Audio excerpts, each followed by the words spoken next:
जेड़ा भुगत सका मैं तू बयाने जो कर रखी, तेरा हर वेले करा शुकराने जो कर रखी।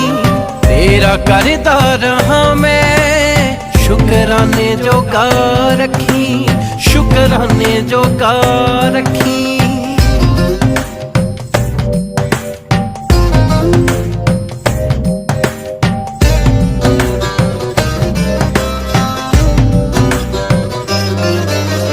हर शै विच वेखां